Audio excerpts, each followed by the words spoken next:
பாத்தீங்களா இருக்கா? திருச்சிற்றம்பலம்.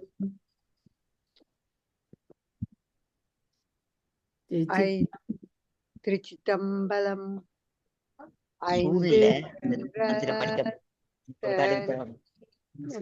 ஆனை முகத்தனை இந்தி நிளம்பிறை போலுமெயீட்டனை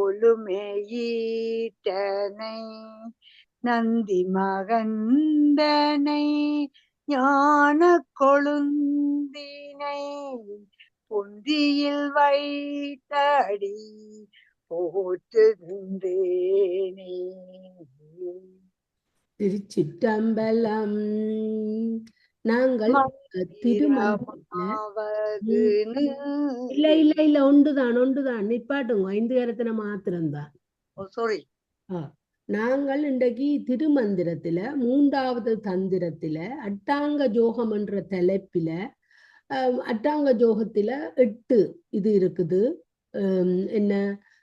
யமம், நியமம், ஆதனம், பிரணாயாமம், பிரத்யாகாரம், தாரணை, தியானம், சமாதி, அந்த 8 அங்கங்கள்லையும் நாங்கள் இப்ப இந்த 5வது ஆகிய பிரத்யாகாரத்துக்கு வந்திருக்கிறோம். அப்ப பிரத்யாகாரம் என்றா புறத்தே செல்லும் மெனத்தை உள்ளே நிறுத்தி புறத்தே செல்ற மெனத்தை, எங்கட மெனம் ஒரு பொருளை கண்டோன்ன இந்த மெனம்தான் வெளியில போய் பற்றி ஒரு விடயத்தை எடுத்து கொண்டு வந்து இந்த ஞானேந்திரியங்களூடாகவும் இந்த தன்மாத்திரைகளூடாகவும் இந்த ஐம்பூதங்களையும் பெற்றுக்கூடா கொண்டு இந்த மெனம்தான் பற்றி எடுத்து எங்களுக்கு வெளிப்புறத்தில் உள்ள பௌதீக வாழ்க்கைக்கு எங்களை இழுத்து கொண்டு போகுது. அதை நாங்கள் பழக்கப்படுத்தணும். என்ன? இந்த அகத்தே எங்கட மெனத்தை இழுத்து இறைவனை நினைக்கிறதுக்கு மாத்திரம் அதை பழக்கப்படுத்தி கொள்ள வேணும். அதுதான் பிரத்யாகாரம். புறத்தே செல்லும் மெனத்தை உள்ளே நிறுத்தி பழகுதலே பிரத்யாகாரம். இப்பிரத்யாகாரமும் அடயோகம், இளைய யோகம், இளம்பிகா யோகம், மந்திர யோகம், இராஜ யோகம், சிவயோகம் என்னும் பிரிவுகளுக்கு ஏற்ப வேறுபடும். அட்டாங்க யோகத்தில் இமயம், நியமம், ஆசனம், பிரணாயாமம் என்பன பூர்வபட்சம் என்றும், இந்த பிரத்யாகாரம் இன்றைக்கு படிக்க போறோம். அதுல இருந்து பிரத்யாகாரம், தாரணை, தியானம், சமாதி என்பன உத்தரவட்டம் என்றும் கொள்ளப்படும். அதாவது இந்த முதல் 4ம் புறத்தே எங்கட மனதை எப்படி புறத்தை செல்ல விடாமல் பக்குவப்படுத்துறது. இப்ப இந்த அகத்தை எப்படி இறைவனை நினைக்கிறதான் இப்ப இந்த நாளிலேன்னு சொல்ல போயினோம். அப்ப அதை நாங்கள் கவனமா தாண்ட வேணும். அப்ப இப்ப 1வது மந்திரம் தனா படிக்கிறா. அதுக்கு முதல் செல்வநாயகி அம்மா, அந்த தவமணி அம்மா, உங்களுக்கு இப்ப அவ வந்து சொல்லி தந்துட்டா. அவங்களுக்கு தெரியுதோ? பிள்ளை வந்து சொல்லி தந்துருக்குறா அவளை இருக்கு. மியூட் எடுங்கோ அம்மா. பிள்ளைய கூப்பிடுங்கோ. பிள்ளைய கூப்பிட்டு அந்த மியூட் எடுங்கோ.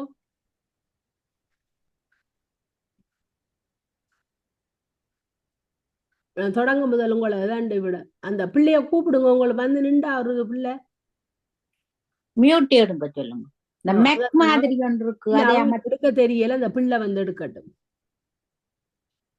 தங்கச்சி அந்த மியூட் எடுத்து விடுங்கோ. அவாக்கு மியூட். இப்ப அம்மா அம்மா நீங்கள் உங்களுக்கு தெரியுதா அவாவுக்கு வடிவ எல்லாம் எழுத்துகள்? தங்கச்சி அவக்கு எழுத்துகள் தெரியுதாடா? அம்மா கதையுங்கோ. தவமணி அம்மா கதையுங்கோ. சொல்லுங்கம்மா. இப்ப உங்களுக்கு எழுத்துக்கள் எல்லாம் தெரியுதோ? கொஞ்சம் விட்டுப்பட்டிருக்கா அவட்ட சொல்லுங்க. செய்தர சொல்லி பிள்ளைய கொஞ்சம் பெருசா செய்வீங்க. கொஞ்சம் பெருசாக்கவும் வேணாலும் அவ கொஞ்சம் கவனிங்க சொல்லுங்க. அது போனுக்கு வெளியில போனாலும் உங்களுக்கு வாசிக்கல. அது மீடியத்துல விட சொல்லுங்க. பெருசாயும் வேண்டாம், சின்னனாயும் வேண்டாம், ஒரு அளவை வாசிக்காது. அப்ப நீங்க கேட்டு கொண்டிருங்கோம்மா. கஷ்டமாண்டா? அவ கஷ்டம் என்னடா? போனுக்குள்ள அடங்குது இல்ல. ஐபேட்ண்டா ஓகே, போனுக்கு கொஞ்சம் கஷ்டம். ஓகே தானா? தொடங்கும். திருச்சிற்றம்பலம். கண்டுகள் உள்ளே கருத்துற வாங்கிடிட் கண்டு கண்டுள்ளே கருத்துறவாங்கிடில் கொண்டு கொண்டுள்ளே குணம் பல காணலாம் பண்டு கந்தெங்கும் பழமறை தேடியே இன்று கண்டிங்கே இருக்கலுமாமே. பிரத்தியாகாரமாகிய தொகை நிலைக்கண் அதாவது பொறியுணர்வெல்லாம் புலத்தின் விழாமல் ஒரு வழிப்படுத்து தொகை நிலையாம் ஆகலின் அகத்துவ பயிற்சி முறையால் சிவபெருமானை உணர்வின் கண் கருத்துரை வைப்பது தொகை நிலை. அங்கனம் சிவபெருமானை அகத்தே கொள்ள அவற்றின் குணப்பெருக்கமும் எண்மையிற் காணலாம். பழங்காலத்தே நனிமிகு கனிவுடன் செந்தமிழ் பழமறை தேடித் திளைக்கும் சிவபெருமானை அந்நாள் நாமும் அகத்தே கண்டு இன்புற்று இருக்கலுமாம். பண்டு பழமை தொன்மை தேடப்பட்ட சிவபெருமானை பழமறை செந்தமிழ் திருநான்மறை இருக்கலும் மெய்யடிமையாய் வாழ்த்தலும். இந்த சொல்லி இருக்கிறாருண்டா, கண்டு கண்டுள்ளே கருத்துற வாங்கிறேன் புறத்தே சென்று ஒடுங்குகின்ற மெனத்தை அகத்தே பொருந்துமாறு செய்துவிடின் கொண்டு கொண்டுள்ளே குணம்பெல காணலாம். அக்காட்சியை கொண்டு சிறிது சிறிதா இருள் நீங்கி ஒளி பெறலாம். இப்பதான் இருள் மெலனில படிச்சனாங்க, நேற்று படிச்சனாங்க. அப்ப பண்டு கந்து எங்கும் பழமறை தேடியை முன்பு விரும்பி எங்கும் பழைய வேதங்களால் தேடப்பட்ட பொருளை இன்று கண்டு இங்கே இருக்கு எடுத்த அகத்தை கண்டு இருத்தல் கூடும். விளக்கம்: குணம்பெல காணுதலாவது உலக விஷயங்களில் மனமோடாது சாந்தி பெறுதல். மனத்தை உள்முகமாக திருப்பி இருந்தால் பழம்பொருளாய சிவனை உணர்ந்து இருக்கலாம். காந்திமதி அம்மா படிங்கோ. காந்திமதி அம்மா ஏனப்பா கூப்பிடணும் படியுங்கோ. செல்ல நாயம்மா படியுங்கோ. கொஞ்சம் கஷ்டமா இருக்கு. நாபிக்கு கீழே 12 அங்குலம் தாவிக்கு மந்திரம் தன்னை அறிகிலர். தாவிக்கு மந்திரம் தன்னை அறிந்தபின் கூவிக்கொண்டீசன் குடியிருந்தானே. கொப்புளுக்கு 12 விரல் அளவின் கீழ் உள்ளது மூலாதாரம். அம்மூலாதாரத்தை தூண்டி தொழிற்படுத்தும் மந்திரம் இயற்கை செந்தமிழ் மறையாகிய ஓம். இம்மறையினையே ஆண்டு வரை செய்து நிலைநிறுத்துதல் வேண்டும். அதனை பலரும் அறிகிலர். திருவருளால் அதனை அறிந்தபின் சிவபெருமானை அன்பால் அழைத்து கொள்ளுதல் வேண்டும். அழைக்கவே அவனும் வெளிப்பட்டு எழுந்தருளி குடியிருந்தருளுவன். மூலாதார எழுத்துக்கள் வ ச என்பன என்றலும் ஒன்று. தாவிக்கு மந்திரம் நிலைநிறுத்தும் ஓங்காரம் கூவி அழைத்து கொண்டு அடிமை கொண்டு. நாவிக்கு கிளி 12 அங்குலம் மூலாதாரம். இந்த மூலாதாரம் அங்க இருக்கு. விடிய படிச்ச திருமந்திரம் இன்றைக்கும் பெருமை நினைக்கிறேன். எங்களோட கருவாய்க்கும் எருவாய்க்கும் இடையில உள்ள ஒரு சின்ன இடைவெளி தான் இந்த மூலாதாரம். அப்ப இங்க இவர் என்ன சொல்றாருண்டா, நாபிக்கு கீழே 12 அங்குலம், உந்திக்கு கீழே, அது சொல்லியாச்சு. அங்கே தாய்க்கும் அருகிலர். மூலாதாரத்தில் குண்டலினியே மேலெழுப்பும் மந்திரமாகிய பிராசாத மந்திரத்தை ஒருவரும் அறியவில்லை. தாவிக்கு மந்திரம் தன்னை அறிந்தவின் அவ்வாறு எழுப்பும் மந்திரத்தை அறிந்த பின்னர் கூவிக்கொண்டு ஈசன் குடியிருந்தான். சிவன் நாதமாய் சிரசின் மேல் விளங்கி நிற்பான். அது என்ன மந்திரம் அண்டா? அந்த தாபிக்கும் மந்திரம், அந்த ஹம்சோ மந்திரம் அண்டு, அதை சொல்றது அசபா மந்திரம் அண்டு. அந்த ஹம்சோ நாங்கள் வாயால சொல்லக்கூடாது. ஹம்சோ ஹம் சோ அப்படி சொல்ல சொல்ல சோகம் என்ற மாதிரி தான் எங்களுக்கு ஒழிக்கும். ஹம்சோ ஹம்சோ ஹம்சோ என்று சொல்ல வேணும். அப்ப அப்படி சொல்றது நாங்கள் எங்கட மூச்சு உள்ளுக்கு போகவும் வரவும் நாங்க சொல்லிக்கல அந்த எங்கட சுவாசம் ஒரு சீரா வரும். அப்ப அந்த ஹம்சோ மந்திரத்தை வாயால சொல்லக்கூடாது. அதைத்தான் சொல்றது அசபா மந்திரம் அண்டு. இந்த பால்கடல்ல அந்த நெஞ்சை அருந்திய பிறகு சிவபிரானர் ஆடிய நடனத்துக்கு பேர் இந்த அசபா நடனம். அது இப்படித்தான் தவளை துள்ளி துள்ளி குதிக்கிற மாதிரி இருக்கும். அந்த முறையில தான் நாங்கள் அப்படியே தியானத்துல இருந்து கொண்டு ஹம்சோ மந்திரத்தை சொல்லி சொல்லி சொல்லி சொல்லி கொண்டிருக்க எங்களுக்குள்ள அந்த இறசக்தி கூடும். அப்ப மூச்சுக்காட்டு ஹா என்னும் மொழியுடன் வெளிப்படுகின்றது, ஹா என்னும் மொழியுடன் உள்நுழைகிறது. இதுதான் இந்த ஹம்ச மந்திரமாகிறது. இந்த மந்திரத்தை எல்லா உயிர்களும் ஜபிக்கின்றன. இம்மந்திரமானது ஆசிரியனால் சுழுமுனை வழியில், அதாவது சோகம் சோகம் என மாற்றி உபதேசிக்கப்படுமாயின் இதுவே மந்திர யோகம். ஹகாரத்தில் சூரியனும் சகாரத்தில், அதான் நாங்க சொன்ன அந்த எழுத்து, ஹகாரத்தில் சூரியனும் சகாரத்தில் சந்திரனும் கொள்ளப்படுகிறது. இச்சூரிய சந்திர சேர்க்கையே அடயோகம் ஆயிட்டு. மந்திர யோகத்தாலும் அடயோகத்தாலும் பின்புறமுள்ள சிழுமுனை திறக்கப்படும். இந்த ஹம்சோ மந்திரத்தை சொல்லி கொண்டு வரவாம் எங்களுக்கு அந்த குண்டலின் சக்தி என்று சொல்லப்படும் அந்த சுழுமுனை திறக்கப்படுதான். பிரசாதம் அல்லது ஹம்ச மந்திரத்தால் மனதை உள்ளிழுத்து பழக வேண்டும். நல்ல ஒரு மந்திரம் இது. ஓகே, நீங்க படிங்க. நோமலா நாங்கள் ஓமத்தான் அப்படி எடுக்கிறாங்க.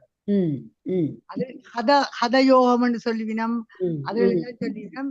இப்ப இதுல கவனிக்க வேண்டியது நாபியண்டா கொப்புள் உண்டு சொல்லி இதுக்கு 12 அங்குலம் உள்ளுக்கதான் மூலாதாரம்.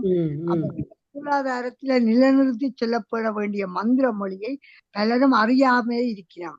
அதை சொல்ல மாட்டாம தாபிக்க மந்திரத்தை அறிந்தபின் இங்கே நிலைநிறுத்த வேண்டிய மந்திரத்தை அறிந்து கொண்டு விட்டால் கூவிக்கொண்டு ஈசன் குடி பூண்டான்.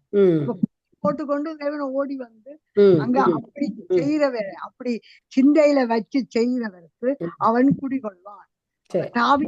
நிலை நிறுத்துறது சொல்றது வந்து தமிழின் படிக்கு என்ற ஓம் என்ற மந்திரத்தை தான் சொல்லினோம். சரி, நீங்க இப்ப இதை படிங்க. அடுத்த திரும்ப உங்களோட படிங்க. மூலத்திருவிரல் மேலுக்கு மூலத்து இருவிரல் மேலுக்கு முன்னின்ற பாலித்த யோனிக்கு இருவிரல்கள் நின்ற கோலித்த குண்டலி உள்ளே செழுஞ்சுடர் ஞாலத்து ஞாபிக்கு நாள் விரல் கீழதே.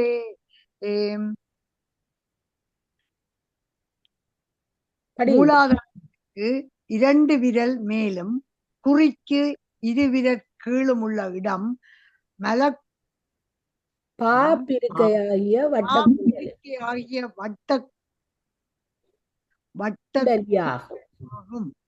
அக்குண்டலியாற்றல் மிக்க அழகுள்ளதாய் உணர்வினுள் எழும் செஞ்சுடராகும். உச்சித்துளை வழி செல்லும்.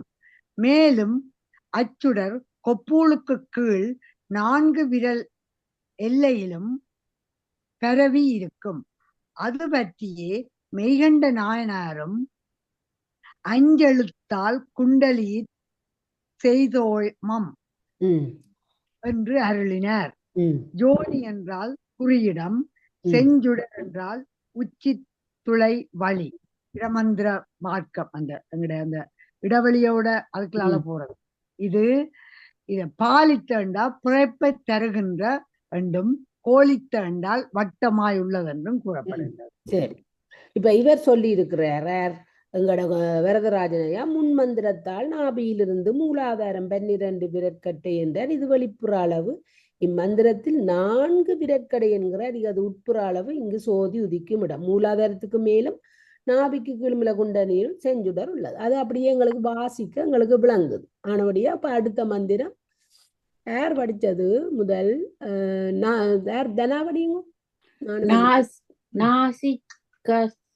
நாசிக்கதோமுகம், நாசிக்கு அதோமுகம் 12 அங்குலம். நாசிக்கதோமுகம் 12 அங்குலம். நீசித்தம் வைத்து நிலையவும் வல்லையேல் நாசித்தி மாயோகி மாசித்து மாயோகம் வந்து தலை பெய்தும் தேகத்து மூக்கென்றும் சிறை வில்லையாமே. ம். மூக்கில் கீழ் 12 விரல் அளவில் எல்லையில் காணப்படுமிடம் நெஞ்சகமாகும். ம். இவ்விடத்துச் சிவபெருமானை இவர் தந்தூரும் இறையென முறையிற நாடிக்கொள்ளாமை முதலிய ம். பூக்கொண்டு திருவைந்தெழுத்தால் விழுமிய வழிபாடு ஆற்றுதல் வேண்டும். ம். ஆற்றின் மாசித்து மாயோகம் வந்து கைகூடும். ம். மா என்ற நனிமிகு பெருமை. ம். இவ்வழிபாடுடையார்தம் உடம்பினுக்கு எந்நாளும் வகையூறும் உண்டாகாதென்க. செந்தமிழர் செய்வ மறை நாவர் செழுநற்கலை தெரிந்தவாரோ அந்தமிழ் குணத்தவர்கள் அர்ச்சனைகள் செய்யும் முறைமையினை நம் மெய்கண்டனார் அருளும் முறை வருமாறு. செஞ்செழுந்தால் உள்ளம் அரணுடைமை கண்டரனை அஞ்செழுத்தால் அர்ச்சித்தியதலும் அறிஞ்செழுந்தால் அஞ்செழுத்தால் குண்டலியிற் செய்தோமம். என்னன்னா அந்த மெய்கண்ட பாட்டை தான் நான் இதுல சொல்றேன். அஞ்செழுத்தால் உள்ள மரணுடைமை கண்டரனை அஞ்செழுத்தால் அர்ச்சித்து இதயத்தில் அஞ்செழுத்தால் குண்டலியிற் செய்தோம் அங்கோ தண்டஞ்சாணிக்கில் அண்டானம் சேடனாம் அங்கு என்று சிவஞான போதத்தில 9, அதாவது 9வது சூத்திரத்துல 3வது ஏதோ சாதியில அத சொல்லுது. கொல்லாமை ஐந்தடக்கல் கொள் பொறுமை யோரடிக்கம் நல்லறிவு மெய்த்தவம் அன்பெடுக்கும் ஞானமலராகும். 12 அங்குலம் அண்டா 12 அங்குல இடமாகிய நெஞ்சு. வேற என்ன சொல்றாருண்டா வரதராஜன் ஐயா, இந்த இதயத்திலே தியானம் செய்வது யாருக்கும் பொருந்துவதா? யாராலும் அந்த இதயத்தில நினைச்சு கடவுளை நினைக்கலாம். உடலுக்கு தீமை இல்லாத அது உடலுக்கும் தீமை இல்லையா? அசபை மூலாதாரத்துல இந்த சாகாரத்திலும் ஹகாரத்திலும் மூலாதாரத்திலுள்ள சகாரத்திலும் இதயத்திலுள்ள ஹகாரத்தாலும் அசைக்கப்படுவதை இதயத்தில் தியானம் செய்ய மேற்பலங்கட்டு. நான் இந்த அசபா மந்திரம் சோ என்றது ஹம் என்றது மூலாதாரத்திலும் சோ என்றது இதயத்திலும் முடியும். அதைத்தான் இவர் சொல்றார். ஹம் சோ ஹம் சோ ஹம் சோ ஹம் சோ அப்படி சொல்லி பாருங்க. அப்ப உங்களுக்கு அங்க எவ்வளவு ஹம் மூலாதாரத்துல தொடங்கி சோ இதயத்துல அந்த அசப மந்திரத்துல மூலாதாரத்துல தான சகாரத்திலையும் இதயத்துல ஹகாரத்தாலும் அசைக்கப்படுவது இதயத்தில் தியானம் மேற்கொண்ட பலன் கிட்டும். இதயத்தில் மனதை நிறுத்தி பழகி வந்தால் உடம்புக்கு அழிவில்லை என்று இதுல சொல்றேன். காந்திமதி அம்மா, நீங்கள் என்ன சொல்றீங்க? சரி, அடுத்தது போவோம். நான் என்ன கீழே இருக்கிற ஒரு விஷயம் கீழே பாருங்க. அது இந்த கொல்லாமை ஐந்தடக்கல் கொள் பொறுமை இரக்கம் நல்லறிவு மெய்யான தவம் அன்பு, இந்த 8ம் ஞான மலர்களாம். அந்த ஞான மலர்களைத்தான் அந்த ஞான மலர்களை அந்த இதயத்துல வச்சிருக்கிற இறைவனுக்கு அர்ச்சிக்கணும் என்று வருகிறார். அதைத்தான் அப்ப அங்க அவருடைய அந்த ஒரு இது கண்டு மினக்கட்டு இருக்கிறவருடைய மனதில் எந்த ஒரு பரிசுத்தமா இருக்கும் அந்த இடம். அந்த இடம் பரிசுத்தமா இந்த 8 மலர்களும் உபயமம் நியமம் ஆதனம் பிரணாயாமம் சுத்திகரிச்சு கொண்டு வந்தாச்சு. இப்ப இந்த 8 மலர்கள் என்று கேட்டோன்னா எல்லாரும் மல்லிகை முல்லை இல்ல. இந்த கொல்லாமை ஐந்தடக்கல் கொள்பொறுமை ஓடி இரக்கம் நல்லறிவு தவம் நல்லது, நல்ல விஷயம். இதுக்குத்தான் நாங்கள் இதயத்தை அன்பு மலராக பாவிக்கிறது. ஏனென்றா அநாகதம் என்ற நிலையில அதுக்கும் கீழே இருக்கிறது எப்பவும் ஒரு மனதில் ஒரு உருக்கம் வரும். ஒரு அன்பு கருணை என்றது வர்றது வண்டியிலேருந்து வராது மனதில. ஏனென்றா நாங்களும் சொல்றோம் தானே, சித்தாகாசம் அந்த சிறிய இடைவெளியில இருக்கிற இல்லை சிதம்பரத்தின் அந்த அதே இந்த இருதயத்தோடுதான் நாங்க வைக்கிறோம். சரி, இப்ப அடுத்த அநாதகம் இந்த நெஞ்சிடமே அக வழிபாட்டுக்குரியது. அக வழிபாடுன்றதான் இந்த மானத பூசை, உள்ளுக்குள்ளால மெனத்தால மாத்திரம் நினைச்சு வழிபடுறது, வாய திறக்க மாட்டோம்.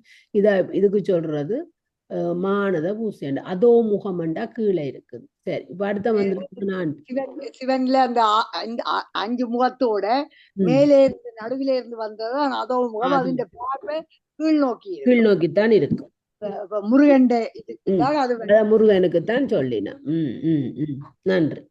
சோதீரேகை சுடரொளி தோன்றிடி கோதில் பெரானந்தமென்றே குறிக்கொள் மின் நேர்த்திகள் கண்டத்தே நில ஒளி எய்தினால் ஓதியதன்னுடல் உண்மத்தமாமே.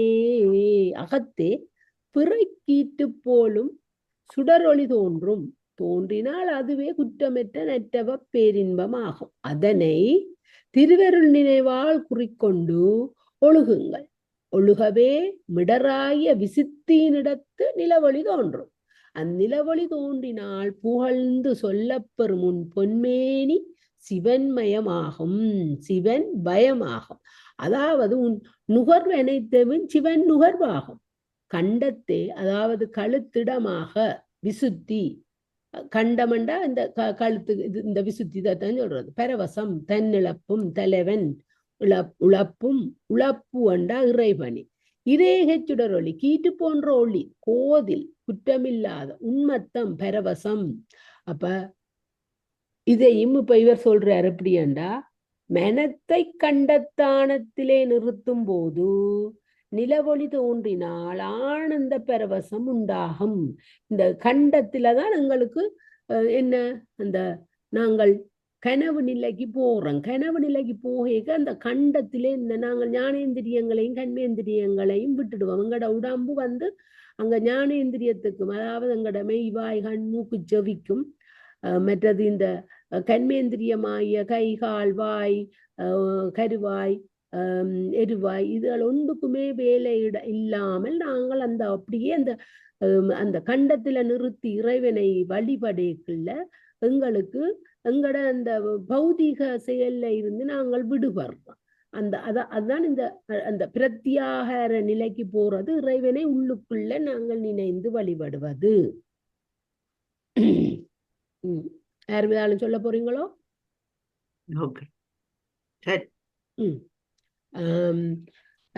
ரெண்டாவதா படிச்சது தானாவா? நான் தான் படிச்சேன். செல்லனா படிங்க. செல்லனா யாருன்னாலும் படிங்க. நான் படிச்சுட்டேனம்மா. நான் செல்லனா படிங்க. சோதி இது படிக்கல நான். சோதிரேகை சுடரொளி தோன்றிடில் கோதில் பரானந்தம் என்றே குறிக்கொண்மின் நேர்த்திகள் கண்டத்தே நில ஒளி எய்தினால் ஓதுவதுன்னுடல் உன்மத்தமாமே. அகத்தே பிறைக்கீற்று போலும் சுடரொளி தோன்றினால் அதுவே குற்றமற்ற நற்றவ பேரின்பமாகும். அதனை திருவருள் நினைவால் கூறிக்கொண்டு ஒழுகுங்கள். ஒழுகவே மிடராகிய விசுத்தியின் இடத்து நிலவொளி தோன்றும். இது படிச்சுட்டீங்களோ? இல்ல அந்நிலவொளி. ஓகே, அந்நிலவொளி படிச்சுட்டேன். சரி படி.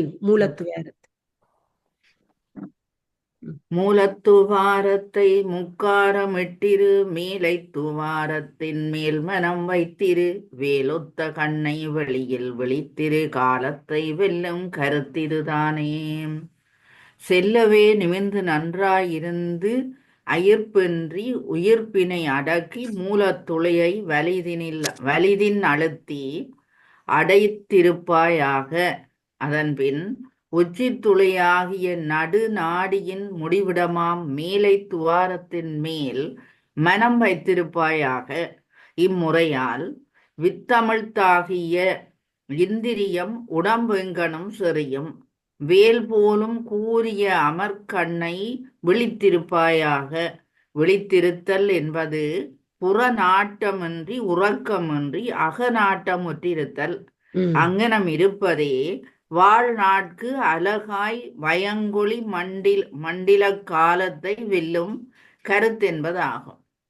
அங்ஙனம் இருப்பதே வாழ்நாட்கு அலகாய் வயங்கொளி மண்டில காலத்தை வெல்லும் கருத்தென்பதாகும்.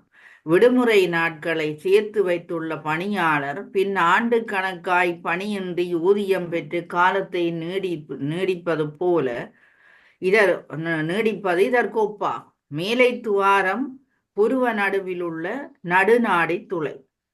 புருவ நடு ஆக்கினா சக்கரம், நடுநாடி சுழுமுனை.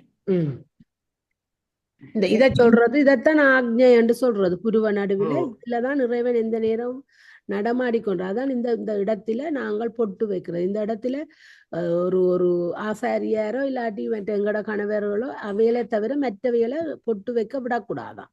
நாங்கள் தான் இதை வைக்கணும். ஏன்னா இங்க இறைவன் நடமாடி கொண்டிருக்கிறார். அப்ப முக்காரம் எட்டிரு என்றா நிமிர்ந்து உட்கார்ந்து மூச்சடக்கி அழுத்தி இரு மேலை துவாரம் மூலத்துக்கு மேல் உள்ள துவாரத்தின் மேல் இந்திரியம் தேகத்திற்குள் பரவும் வழி.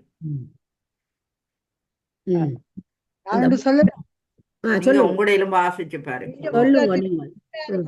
மூச்சு அடக்குதல் என்று போட்டுட்டு அவர் சொல்றார், மூலத்துவாரத்து முக்காரம் விட்டிருந்தது மூலாதாரத்தை மூச்சு அடக்கி கொண்டிருக்கிறதாமாம். மேல் உச்சி தலைத்துளை ஆகிய பிரம்மாந்திரத்தில் மேல் மனதை பதித்திருந்தால், மனதை வைத்திருந்தால் வேலொத்த கண்ணை, வேல் போன்ற கண்களை வெளியில் விழித்திரு, ஆனா புறத்தே திரிய விடாது. அகத்தே சித்த வழியில் லயிக்க விடு என்றும் காலத்தை வெல்லும் கருத்து இதுதான் என்று காலத்தை வென்று வாழும் காலத்தால் அழியாத கருத்து இதுவே ஆகும் என்று சொல்லுகிறார். உங்கள்கிட்ட வரதராஜனை ஆண்ட புத்தகம் இருக்குது இல்ல? என்னட்ட ஞாபகம்னா மாணிக்க வாசகர். உங்களோட தான் அவ டைம் இருக்குது, அனுவிட்டை. Okay okay. என்னடா கிட்டத்தட்ட ஒரே கருத்தா தான் இருக்குது. எந்த அதுக்காக தான் ஒரு ஆள் வாய்ச்சா எல்லாரும் வாசிக்க தேவையில்லை. நீங்க வாய்ச்சா நான் வாசிக்காம விடலாம். அப்ப ஆகுஞ்சனத்தால் மூலத்துவாரத்தை அடைத்து பிரம மந்திரத்தில் மெனத்தை வைத்து இருந்தால் நெடிது வாழ. இதெல்லாம் ஒரு ஒரு ஒரு குருவிண்ட வழிகாட்டலின் பேர்லதான் செய்யணும். இல்லையா? நாங்கள் அதை படித்து நாங்கள் இதுகளை விளங்கி கொள்றதே ஒரு திருவருள் தான். அது இறைவனை நாங்கள் இந்த நேரம் நினைச்சு கொண்டிருக்கிறோம் படிக்கிறதால. மூலத்துவாரத்தை முக்காரம் விட்டிருந்தா மூலாதாரத்தை ஆகுஞ்சனம் என்னும் முத்திரையால் அடைத்து கொண்டிரு. மேலத்துவாரத்தின் மேல் மனம் வைத்திரு. பிரமாந்திரத்தின் மேல் மனத்தை பதித்து வெங்க சாஸ்திரத்துல தலைக்கு மேல் வேலொத்த கண்ணை வெளியில் விழித்திரு. வேல் போன்ற கூர்மையான கண்ணை வெளிப்புறம் விழித்தபடி இது காலத்தை வெல்லும் கருத்து இதுதான். அப்ப மெனத்தை மூலாதாரத்திலையும் அங்க பிரமாதாந்திரத்திலையும் மெனத்தை வச்சுட்டு இஞ்ச வேல் போன்ற கூர்மையான கண்ணை மாத்திரம் வெளியில வச்சிரு. மெனம் உள்ளுக்கு இருக்க வேணும். கண்ணை வச்சுக்கொண்டு கண்ணு அவை போயினம் இவ போயினம் அங்க வருது இஞ்ச வருதுன்னு நினைக்க கூடாது. மெனம் உள்ளுக்குள்ளதான் இருக்கணும். கண் மாத்திரம் அந்த அப்படி நாங்கள் எங்களை பழக்கப்படுத்தி கொள்ள வேணும். இந்த கண்ணாகிய பொறி எங்களை ஒன்றும் செய்யாது. நீ என்னத்தை பார்த்தாலும் நான் உள்ளுக்குள்ள நான் இறைவனைத்தான் நினைக்கிறேன்ன்ற மாதிரி தான் அந்த இது வடிவ சொல்லி இருக்கிறேன். காந்திமதி அம்மா படியுங்க. எட்டு விடும் காந்திமதி அம்மா. எருவிடும் வாசற்கு இருவிரல் மேலே கருவிடும் வாசற்கு இருவிரல் கீழே உருவிடும் சோதியை உள்கவல்லாருக்கு கருவிடும் சோதி கலந்து நின்றானே. விடும் வாசலாகிய களிவாய்க்கு 2 விரல் மேலும் கருவிடும் வாசலாகிய குறிக்கு 2 விரல் கீழும் உள்ள நிலைக்களம் பாப்பிருக்கை ஆகிய குண்டலி நிலையாகும். அதான் அந்த மூலாதாரம். அந்நிலைக்கண் திருவருளே திருவுருவாக கொண்டு திகழும் பேரறிவும் பேரொளி பெருப்பிளம்பு ஒன்று ஓருருவாய் தோன்றும்.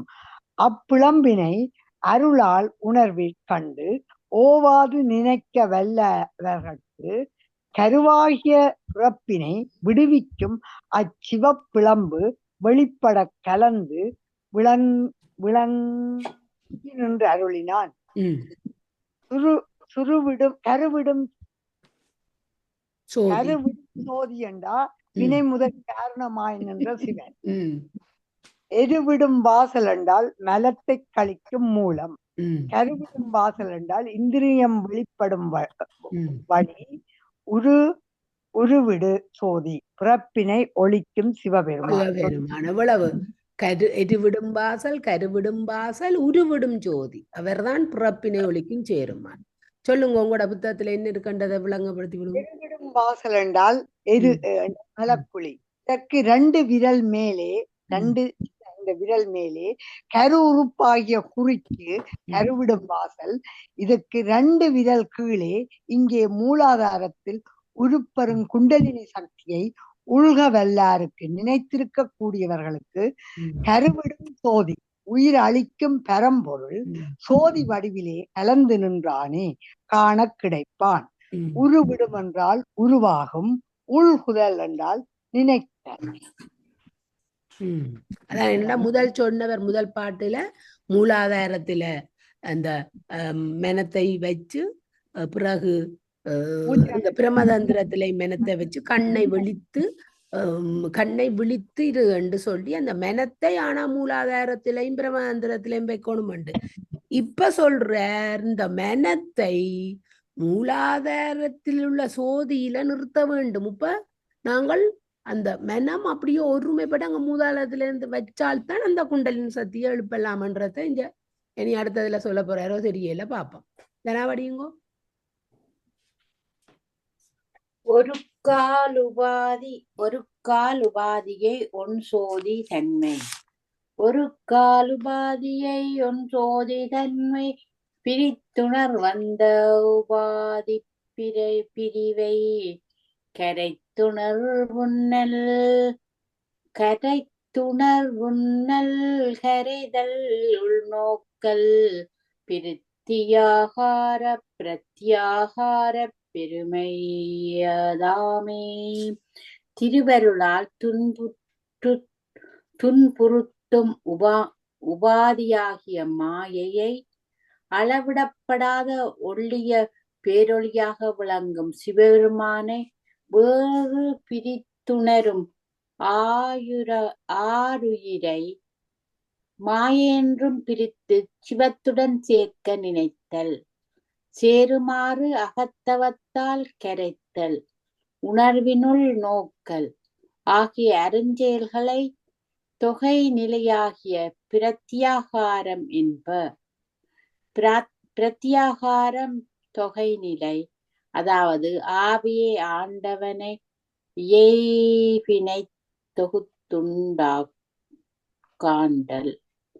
கரைந்து என்றா தெளிந்து, உண்ணலண்டா நினைத்தல், கரைத்தலண்டா புணர்தல், உண்ணோக்கல் அழுத்தல், அழுந்தல். உபாதி மாயையுடன் கூடிய உயிரை ஒன் சோதி தன்னை சிவத்தை. இப்ப இதுல இந்த சாக்கிரம் 5 அவத்தைகள் முக்கியமாப்படுது. இப்ப நாங்கள் இப்ப கொஞ்ச நாளா நாங்கள் தொடக்கத்துலதான் நிக்கிறோம். எங்கேண்டா கேவலத்தில் சாக்கிரம், சொப்பனம், சுளுத்தி, துரியம், துரியாதீதம் என்று படிச்சு கொண்டிருக்கிறோம். அப்ப அந்த ஆனால் அந்த நிலை நாங்கள் இந்த தத்துவங்களை விட்டு நாங்கள் ஒவ்வொரு நாளும் நித்திரைக்கு போயேக்க நாங்கள் இப்ப நிலை நாங்கள் சாக்கிரமாயி 35 கருவிகளோட நல்ல உசார் நிலையில நல்ல தெளிவா படிச்சு கொண்டிருக்கிறோம். இப்ப இந்த படிச்சு கொண்டிருக்கிறதுல ஒரு ஆள் என்ன செய்வார், கொஞ்சம் அவருக்கு இதுல புலஞ்செல்லையில கொஞ்சம் சோம்பல் வந்துடுது. அப்ப அங்க அவருக்கு அந்த ஞானேந்திரியங்களையும் கண்மேந்திரியங்களையும் விட்டுட்டு அடுத்த நிலையாகிய ஒரு தொய்யல் நிலைக்கு அவர் போயிட்டார். அங்க அவருக்கு 25 கருவிகள் தான் இந்த சொப்பனமாகிய இந்த கண்டஸ்தானத்துல அவருக்கு வேலை செய்யும். பிறகு அவர் அங்கேயும் அந்த மிச்ச 25 கருவிகள்ல இருந்து 25 கருவிகளை இந்த 3 கருவிகளோட போய் இதயத்தானத்துல ஒரு உறக்க நிலைக்கு அவர் போயிடுவார். அவருக்கு ஆனா அறகுறையா இருப்பார், ஏதோ ஒரு உறக்க நிலையில இருப்பார். அங்க அந்த 3 கருவிகள் தான் அங்க வேலை செய்ய போகுது. இது சித்தம், பிராணன், இந்த புருடன். அப்ப பிறகு இந்த உயிர் எங்க தொப்புள்ள போய் இந்த சித்தத்தை இதயத்துல விட்டுட்டு தொப்புள் போய் 2 பிராணனோடையும் இந்த புருடனோடையும் நிற்கும்.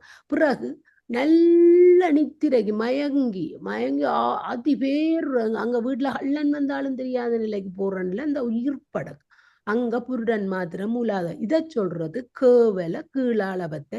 அப்ப இந்த கீழாளபத்தை எப்படி வந்து இந்த தொழிற்கருவிகளோட அது இந்த தொழிற்பாடு தான் இது. நாங்கள் நேற்று எழுத முயற்சி செய்த நாங்கள் எங்களுக்கு நேரம் இல்லாம போயிட்டுது. அப்ப அந்த கீழாளபத்தை பிறகு மேலாளவத்தையாக மூலாதாரத்தோட தனிய புருடனோட இருந்து பிறநாவிக்கமத்துல 2 இதயத்தானத்துல 3 25 தொண்டைக்குள்ள வந்து பிறகு பழைய நிலைப்புக்கு நாங்கள் வாரதுதான் நித்திரியால ஒழும்புற நிலை. அப்ப அது மாதிரி இப்ப கேவலம் சகலம் சுத்தம் என்று நாங்க படிச்ச நாங்கள் அந்த காரணாவத்தை கேவலம் சகலம் சுத்தம் அந்த சுத்த நிலை வரைக்குள்ள நாங்கள் இந்த கேவலத்துல தத்துவங்கள் இல்லாமல் நின்ற நாங்கள் சகலத்துல தருகரண புவன புவங்களை பெற்ற நாங்கள். குருவானவர் வந்து சொல்றார், நீ இல்லை இந்த தத்துவங்கள், நீ அல்ல, நீ வேறு, தத்துவங்கள் வேறு, இந்த உடல் வேறு என்றெல்லாம் விளங்கப்படுத்தினோன்னு எங்களுக்கு அது விளங்கின உடனே நாங்கள் திருவருளை நோக்கி கும்பிட்டு கொண்டு இருக்கேக்க இறைவனை நோக்கி கும்பிட்டு திருவருளை கேட்க எங்களுக்கு இந்த 36 தத்துவங்கள்ல இருந்து நீங்கி இறைவன் தான் என்று ஓம் இந்த பஞ்சாக்கர மந்திரத்துங்களை சொல்லி கொண்டு இருக்கேக்குள்ள நாங்கள் வந்த நிலைதான் அந்த சகல நிலை. அப்ப அந்த 3வது காரண சுத்த நிலை 3வது காரண அவத்தையாய சகலம் சகலத்தில் சகலம். உப கேவலத்தில் கேவலம், கேவலத்தில் சகலம், கேவலத்தில் சுத்தம் என்று வரும். சகலத்தில் கேவலம், சகலத்தில் சகலம், சகலத்தில் சுத்தம். அது மாதிரி சுத்தத்தில் கேவலம், சுத்தத்தில் சகலம், சுத்தத்தில் சுத்தம் என்ற நிலை நடக்கேக்குள்ளதான் அந்த சுத்தத்தில் சுத்தம் என்ற நிலை நடக்கேக்குள்ள அங்க வார இந்த சாக்கிரம் சொப்பனம் எல்லாம் சுத்தம் எங்களுக்கு சுத்தமா இருக்கும். அங்க இந்த 5 எங்களுக்கு இந்த கருவிகள் ஒன்றுமே வேலை செய்யாது. அங்க நின்று நிலை நிறுத்தி வரைக்குள்ள நாங்கள் அதுதான் எங்களுக்கு அது தீவிரமான அந்த சாந்தி அதீத கலைக்கு கொண்டே எங்களை விடும். நாங்கள் அங்க இருந்து நாங்கள் தியானத்தை செய்யக்க இந்த பஞ்சகலைகள் அல்ல நாங்கள் நினைக்க வேணும். இந்த பஞ்சகலைகள், இந்த பஞ்சகோசங்கள், இந்த அவத்தைகள், இந்த எங்கட தத்துவங்கள் எல்லாம் ஒன்று கொண்டு கலந்து நாங்கள் பார்க்கதான் நாங்கள் இதை படிச்சது இந்த முழுமையான அந்த பயனை பெறுவோம். அப்ப இந்த இடத்துல அதை நாங்கள் கூட நினைச்சு பார்க்க வேணும். அந்த சாந்திகளை, சாந்தி அதீதகளை, அதாவது நிவர்த்திகளை, பிரதிஷ்டாகலை, வித்தியாகலை, சாந்திகளை, சாந்தி அதீதகளைய நாங்கள் நினைச்சு பார்க்கக்குள்ளதான் இந்த அதுவும் இந்த அவத்தைகளோட தொடர்பு படுது. நாங்கள் பல தடவை இதுகளை எழுதி வச்சிருக்கிறோம். அப்ப அந்த அப்படி பார்க்க போய்க்குள்ளதான் இந்த அந்த நிலையை நாங்கள் எட்ட முடியும். அந்த சாந்தி அதீதகலையில தான் நாங்கள் நின்று இறைவனை நாங்கள் கண்டு சகசிரதளத்தில இறைவனை சிவகாமி அம்மை நடராஜரன் நின்று நடனமாறுறத இந்த ஜோகத்தின் மூலம் நாங்கள் அறியலாம் என்றது இந்த பாட்டில இவர் இத குறிப்பிட்டு சொல்லி இருக்கிறார். என்ன பாட்டு? ஒரு கால், இந்த பாருங்க, ஒரு கால் உபாதியை சுழுமுனையில் மெலத்தின் காரியமாகிய இருளால் உண்டாகும் அவத்தையை, அதாவது நிலை வேறுபாட்டையும் ஒன்சோதி தன்னை பிரித்து உணர்வந்த உபாதி பிரிவை கரைத்து புருவ நடுவில் விளங்கும் சோதி நின்றும் பிரிந்துள்ள நிலை வேறுபாட்டினையும் ஒழித்து உணர்வு உண்ணல் கரைதல் உள்நோக்கம் உணர்வு மயமான ஒளியை நினைத்து உருகி மனத்தை ஒருமைப்படுத்துதல் பிரத்தியாகார பெருமையதாம். பிரத்தியாகார பெருமையா. ஒரு கால் சுழுமுனை இதில் துன்பந்தருவதாய மாயையின் காரியமாகிய இதில் நின்று சாக்கிரம் சொப்பனம் சுளுத்தி துரியம் துரியாதித என்னும் அவத்தைகளை உண்டாக்கி கொண்டுள்ளது. இவ்வவத்தைகள் புருவனடு என்னும் விந்து தானத்தில் இருந்து தொடங்கி உந்தியின் கீழ் வரை தூண்டலினியின் நடப்பினால் அமைந்துள்ளன. புருவ நடுவில் இருளில் நீங்கி ஒளியைக் கண்டு அதன் மேல் சாந்தி அதீத கலைகளில் நிற்பவர்கள் இத்தகைய அவத்தைகளை விட்டு சுத்த நிலையில் இருப்பர். அந்த சாந்தி அதீத கலையில வாரவைக்கு இந்த அவத்தைகள் ஒன்றும் இடாது, அவையெல்லாம் நீங்கிடின். அந்த பயிற்சியில அது வந்துடும். அப்ப அந்த சாந்தி அதீத கலையில நிக்கிறது தான் சுத்தத்தில் சுத்தமாகிய அங்க இந்த சாக்கிரம் சொப்பனம் அந்த அதுக்கு வேலையே இல்லை. அப்ப இவ்வொழியின் நிலை பெற்ற நிலை பெற சீவபோதம் என்னும் மனம் உடல் நினைவு அறிதல் என்னும் தன்மை கட்டு அவ்வொழியிலேயே தாமாய் நின்று விடுதலே பிரத்யார பெருமையாகும். சீவபோதம் கட்டு ஒளியே தாமாய் நின்று விடுதலே பிரத்யாரம். அப்ப இப்ப நாங்கள் இப்ப கேவலத்தில் சாக்கிரம் சொப்பனம் அதுதான் படிச்சு கொண்டிருக்கிறோம். கேவலத்தில் கேவலமாய அதைத்தான் படிச்சு கொண்டிருக்கிற மொழிய அவத்தைகள்ல எங்களுக்கு இப்ப நாங்கள் மேலாளவத்தை கீழாளவத்தை மத்திய அளவத்தை நின்மலவத்தை பெறாவத்தை என்று போகேக்குலதான் இந்த சாந்தி அதிதகளையும் இந்த அவத்தைகளையும் நாங்கள் விட்டுடுவோம். 36 தத்துவங்கள் 90 60 எல்லாத்தையும் விட்டுடுவோம். அந்த நிலை நாங்கள் போவண்ட எல்லாத்தையும் ஒருமிக படிச்சா படிக்கல, அதை போவண்ட படிக்கிறோம். வேற யாரும் இதுல ஏதாவது சொல்ல போறீங்களாண்டா? காந்திமதி அம்மா, காந்திமதி அம்மா, சரி செல்லனாய் அம்மா. இல்ல, ஓகே, நீங்க சொன்னது உங்களுக்கு பெருசா தெரியாதானே, நீங்க சொன்னதெல்லாம். யார் படிச்சது? தானாவோ நீங்களோ? இப்ப நான் தான் நம்ம படிச்சேனா? ஓ சரி சரி சரி. அப்ப நான் நினைக்கிறேன். நீ புறப்பட்டு எங்க காந்திமதி அம்மா ஓட்டா புறப்பட்ட வாயு புகவிடா வண்ணம், புறப்பட்ட வாயு புகவிடா வண்ணம் திறப்பட்டு நிச்சயம் சேர்ந்துடன் நின்றாள். புறப்பட்டு நின்றது உள்ளமும் அங்கே புறப்பட்டு போவான் பெருந்தகையானே. 4 விரல் அளவு உயிர்ப்பு விடுத்தல் முறையான் வெளிச்சென்றது கழிந்து போகா வண்ணம் உறுதிப்பட மெய்மையாக எடுத்ததன் முறையான் உள்வந்து நின்றால் உள்ளமாகிய 6 உயிரும் அங்கே பொருந்து நிலை பெற்று நின்றதாகும். பெருந்தகையோன் ஆகிய சிவபெருமானும் நீங்கி போகா உள்ளமுறப்பட்டு நின்றதுன்றதுக்கு மனம் பயப்பட்டு நின்றதென்றாலும் உண்டு. திறப்பட்ட நிச்சயம் கடைப்பிடித்த உறுதி. உறப்பட்டு நின்றது என்றா பயப்பட்டு இருந்தது. புறப்பட்ட வாயு என்ன? வெளிச்செல்லும் 4 விரல் அளவுள்ள வாயு புகவிட. அப்ப நேற்று நாங்கள் அது எப்படி இந்த ரேசியோவில் இருக்கணும்னு படிச்ச நாங்கள் வாயு இவ்வளவு உள்ளுக்கு எடுக்க வேணும், அவ்வளோத்த கும்பம் செய்யணும், அவ்வளோத்த வெளிவிட வேணும். அப்ப அதைத்தான் நாங்க புறப்பட்ட வெளிச்செல்லும் 4 விரல் அளவுள்ள வாயு புகவிடா போகவிடா வண்ணம் சுழியா களியா வண்ணம். இந்த பாப்பம் புறப்பட்ட வாயு புகவிடா. புறப்பட்ட வாயு புகவிடா வண்ணம் கண்டா வெளியே சென்ற வாயு மீளவும் புக முடியாதபடி திறப்பட்டு நிச்சயம் சேர்ந்துடன் நின்றாள். திறமையாய் உள்ளடியில் பொருந்தி நின்றால் உள்ளம் அங்கே புறப்பட்டு நின்றது. உள்ளம் வலுவடைந்துள்ளதா. பெருந்தகையான் புறப்பட்டு போவான். அப்போது பெருந்தகுதியுடைய இறைவனும் அவ்வொழியில் நிலை பெற்று புறப்பட்டு போவதானே மனம் அலைவதில் பிராணின் அசைவு உண்டாறு. மனம் அலைகிறதாலதானா இந்த பிரான் என்ற அசைவு உண்டு. நாங்கள் கூட கூட கோபம் காமம் அண்ட் அலைஞ்சு இதுக்கு அவாப்பட்டு ஆசைப்படத்தான் இந்த பிரான் என்ற அசைவும் கூடி கூடி நாங்கள் ஆயுளை குறைப்போம். அப்ப முன்மந்திரப்படி மனம் அகண்டத்தில் கரைந்து விட்ட போது எஞ்சி நிற்பது உள்ளம் என்ற ஒளி மண்டலமே தான். ஒளியேதான் என்ற போது இருளுக்கிடமான உடல் இல்லை. ஒளி இருந்த இப்பதான் அது படிச்ச நாங்க ஒளிக்கும் இருளுக்கும் ஒன்றே இடமாதலா நேற்று படிச்ச நாங்க உமாசாச்சாரியாற்ற ஒளிக்கவில இருந்த உதாரணம் ஒன்று.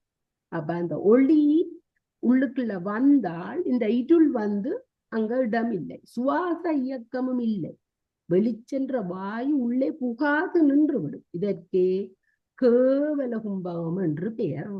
பிராணாயாமத்தால் உணர்த்தப்பட்ட பூரக இதேச கும்பகம் அல்ல இது. மனத்தை செயல்படாது நிறுத்திவிட்ட போது சித்தன் சிவமாயிற்று. இஞ்ச பூரகத்துக்கோ இரேசகத்துக்கோ கும்பகத்துக்கோ இடமில்லையேன் இஞ்ச மனம் அலையில்ல. மனம் ஒருமைப்பட்டு உள்ளுக்குள்ளேயே நிக்குது, இறைவனை மாத்திரம் நினைக்குது, இறைவனை உள்ளுக்குள்ள தேடுது. அப்ப அங்க சித்தம்தான் சிவமாயிற்று என்க. மனத்தை உள்ளொளியில் நிறுத்தினால் கேவல கும்பகம் அமைந்து சிவன் விளங்குவான். வேற என்ன சொல்ல போறீங்கள் இதை பற்றி? நமக்கு ஒரு தரம் சொல்ல இல்ல. சரி, இல்ல நான் சொல்றேன், ஒருக்கா சொல்றேன். இதுல இந்த புத்தகத்துல இருக்குது வாயு காற்று புறப்பட்டது வெளிப்பட்ட, வெளிப்போன வாயுவை மீண்டும் உள்ளே போக முடியாதபடி தடுத்து திறப்பட்டு நிச்சயம் சேர்ந்துடன் நின்றால் அது முழுமையாக உள்ளே உணர்வோடு ஒன்றி இருந்தால் உறப்பட்டு நின்றது உள்ளமும் அங்கே அந்த நிலையில் உள்ளமும் வலுப்பெற்றி இருக்கும். புறப்பட்டு போகான் என்றால் புறப்பட்டு போகான் பெருந்தகையானே. இப்படி வலுப்பெற்ற உள்ளத்தை விட்டு பேரருளான பரம்பொருள் விலகி போகான். இந்த எங்கட புத்தகத்துக்கும் இந்த புத்தகத்துல 586வது நம்பர்ல எல்லாருக்கும் அப்படித்தான். நாங்க பாட்டை வச்சுதான் எல்லாட்ட புத்தகத்திலயும் அப்படித்தான். இது இவ பாயிரத்துல பாட்டுகளை கூட்டி குறைச்சு விட்டுட்டு நம்ம இந்த பாயிரத்துல நாங்கள் முழுமையா படிச்ச நாங்க. நன்றி அம்மா. ஓகே, சரி. இப்ப அடுத்தது தனா. பொறுங்க வாரம் புறப்பட்ட வாயு. ஓகே, இங்க இவர் இன்னும் ஒரு பாட்டு கூட தந்திருக்கிறார். இது பிரத்யாகாரத்துல வரதராஜன் ஐயா. இவர் இப்ப டக்கண்டு இது புறப்பட்ட வாயு முடிய டக்கண்டு தாரணை போறார். ஆனால் இந்த வரதராஜன் ஐயா இன்னும் ஒன்று கூட தந்திருக்கிறார். சில நேரம் அது தாரணைக்குள்ள வருது தெரியா. குறிப்பின் உள்ளே குவலையந்தோன்றும் வெறுப்பிருள் நீங்கி வீர்தனை நாடும் சிறப்புறு சிந்தையை சிக்கன்றுணரில் அறிப்புறு காட்சி அமரமுமாமே. குறிப்பினில் உள்ளே குவலையந்தோன்றும் குறித்து நிறுத்தலாகிய பிரத்யாகாரத்தில் உலகம் முழுவதுமே இருந்த நிலையிலிருந்து அறியப்படும். வெறுப்பு இருள் நீங்கி வீர்தனை நாடும். வெறுக்கத்தக்க அறியாமையாகிய இருளை நீங்கி வேறுபாட்டினை செய்யும் சிவனை நாடுங்கள். சிறப்பு சிந்திய சிக்கென்று உணரில் சிவத்தை விரும்புகின்ற சிறப்புற்ற சிந்தையில் உறுதியாய் உணர்ந்தால் அறுப்புறு காட்சி அமருமாம். சிவஞானம் பொருந்திய தேவரும் ஆவர். விளக்கம்: வெறுப்பிருள் வெறுக்கத்தக்க அறியாமை அறுப்புறு காட்சியாவது சிவநேயத்தில் காணும் காட்சி. அமரராதலாவது சாவாந்தன்மை அடைதல். அதானே நாங்கள் படைக்கிறோம். சமாதி நிலையண்டா அது என்னத்துக்கு சொல்றது? நாங்கள் உடல் இருந்து செத்தவர் போல இருக்கிறது. அதான் இது சாவாந்தன்மை அடைதல். சிவனை நாடின் சிந்தியை பற்றி கொண்டால் பிறவா தன்மை, உயிரோடு இருந்தும் உடல் இருந்தும் அங்க உடலுக்கு எந்த வித வேலையும் இல்லாட்டி செத்தவர் போல் தானே என்று சொல்ல. படுத்திருக்கேக்கு என்ன செத்தாள் மாதிரி கிடக்கன்னு தானே சொல்றது. படுத்திருக்கேக்கு நித்திரோல்லைக்கு. அப்போ தாரணை படியுங்கோ. யார் படிக்கலன்னு எனக்கு விளங்க இல்ல. அவ்வளவுக்கு இதுக்குள்ள நான் படிச்சு நீங்க படிச்சிட்டீங்க. நீ நான் படிக்கிறதோ படியுங்கோ. எனக்கு அந்த அவ்வளவு இதுக்குள்ள ஊன்றிட்டு ரெண்டு விளங்குது. தண்டு ஊடே வெளியுறத்தான் நோக்கி. இப்ப பொருங்க காந்தி அம்மா, இப்ப நாங்கள் அட்டாங்க ஜோகத்தில யமம் முடிச்சு, நியமம் முடிச்சு, ஆதனம் முடிச்சு, பிரணாயாமம் முடிச்சு, பிரத்யாகாரம் முடிச்சு, 6வது அங்கமாகிய தாரணைக்கு போறோம். இந்த தலையங்கம் தாரணை.